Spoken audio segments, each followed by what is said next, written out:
Come Home With Me. Written by Sidewalk. Read by Arashi. An argument between Duma and Milla before their respective falls into madness, inspired by How Long from Hadestown. Come home with me! The tavern that had been so busy a moment ago suddenly feels like a bubble about to pop. Celica stares at the strange young man with wide eyes. He at least has the sense to look nervous. He holds out a flower, a soft yellow one, with a shaking hand. Celica looks at it a moment before looking back at him. Who are you? The man who's gonna marry you. His smile is shy, but he speaks with all the boldness in the world. He doesn't falter, even when Celica continues to stare at him in silent confusion. Seeing no response where she doesn't intend to make one, he continues on. I'm Ulm! Someone groans behind him. Celica leans forward to look past him and sees not one, but 4 people are watching the scene take place at her table. A white-haired boy their age has his head in his hands. Another has a hand on his shoulder, leaning down to say something. The third sees Celica looking, and quickly whips away to start talking to the only girl at their table. The poor girl looks mortified. It feels like a joke. Celica's eyes drift slowly back to the flower held out to her. She wants to be generous and give him the benefit of the doubt, but bitterness curls into the laugh that slips out of her. Is he always like this? Her answer doesn't come from the table. The mortified girl flinches. The boys wilt. Instead, the man behind the bar speaks up, with a heavy sigh that ruffles his mustache and a shake of his head. The same old man who guided her here to rest. Yes. The poor boy is still standing there, still holding the flower. Whatever confidence had moved him seems to be fading. She hesitates, but reaches out to take the flower from him. It's a soft yellow. She spins it between her fingers. I'm Celica. Ulm is smiling again, bright like the flower in the darkened tavern. Your name is like a melody. There's groans again, and Ulm's face flushes a little. It's almost cute. Celica raises the flower and sniffs it to hide her smile. Singer. Is that what you are? She asks. He doesn't look like one. He's got an apron on, and she's seen the way the man behind the bar has been eyeing him. Myson, she thinks he called himself. It's been hard to listen between hunger pains. If he works at the man's bar, it's not as the entertainment. He grins and shrugs. The awkward tilt of his head has his eyes leaving her for the first time since this conversation started, flickering over briefly to Myson. The bartender doesn't seem to offer much support, in Celica's opinion, beyond a brusque hand-wave and a shake of his head. It seems to work, though. Ulm turns back to her. I also play the lyre. Oh, a liar and a player, too? The smile on Ulm's face drops instantly. That bitterness that had been stewing her stomach rolls with a silent victory.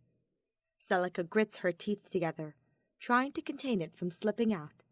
The effort battles with her hunger, and Celica falters. I've met too many men like you. Oh, no! The chair scrapes against the wood as Ulm pulls it down, practically dropping onto the seat in his rush to reassure her. His hands reach awkwardly across the table, but stop before they touch her.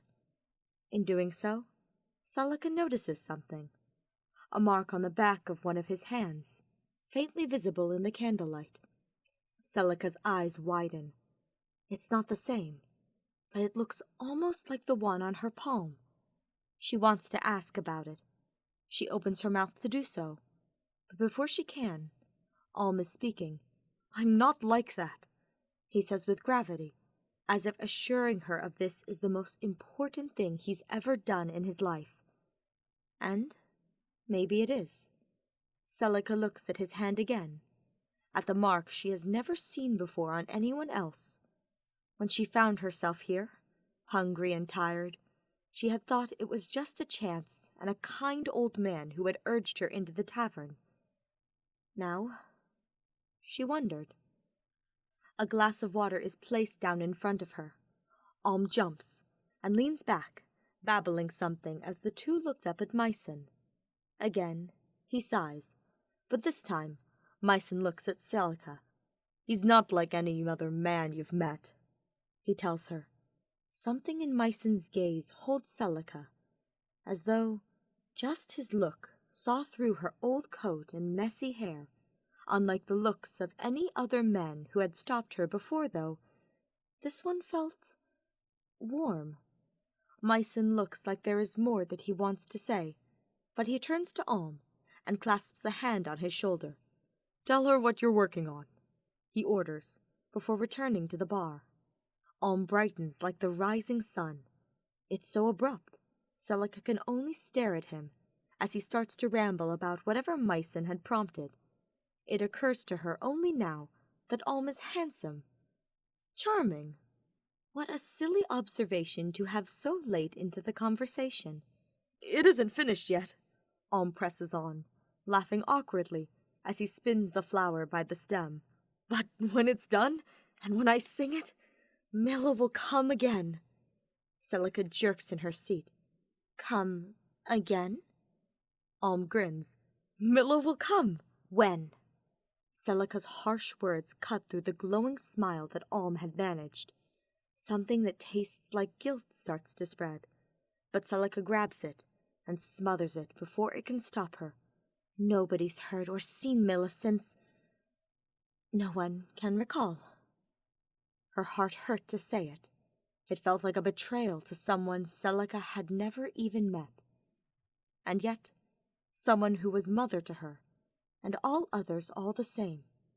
Even Milla's faithful, devoted as they tried to be, could not deny that something in the world had changed. Celica tries to ignore the way the mark on her hand seems to prick and burn as she closes her hand into a fist. "That's not what I'm working on." Alm's hands, unclenched, leverage him against the table as he leans towards her again. His words fall quietly now, no longer the bold declarations from before, but a soft hymn, a voice one might use when sharing secret words with a friend, huddled together in a field of flowers. A song to fix what's wrong, to take what's broken, make it whole. He smiles again. A song so beautiful, it brings the world back into tune, back into time, and all the flowers will bloom. There's silence between them. Celica knows the eyes of the others are still on them, but she finds she cannot move hers away from Alm's. She finds she doesn't want to. Alm's eyes crinkle at the corners, and his laugh is both embarrassed and bold when he leans away. Celica feels like he takes the air out of the room with him. "Well, when you become my wife." Celica laughs. What else is there to do? "Oh, he's crazy," she mumbles to herself, shaking her head. But she smiles as she looks up towards Myson. Myson is smiling as well, even if he's trying to hide it by keeping his head down as he cleans a glass. "Why would I become his wife?" she asks Myson. There's some heckling from their audience. Alm's face turns red, and he turns to hush them. Myson, meanwhile, considers the question quietly. He continues to do so, until Alm's friends settle, until Alm falls quiet again, and until Celica's smile begins to fade again. Only then does he raise his eyes to meet hers and answer, "Maybe because he'll make you feel alive." "Oh, alive?" Celica repeats. Warmth spreads in her chest. Celica can't imagine why. She raises a hand and presses it to her chest. "That's worth a lot." She looks back to Alm. She knows he can't see it with the gloves she wears, but she sees him watching her hand, and her heart stutters for a moment. Alive. Somehow, she knows that's true, even without any proof. looks at her, and his eyes widen. Celica smiles softly and laughs. What else you got? The end.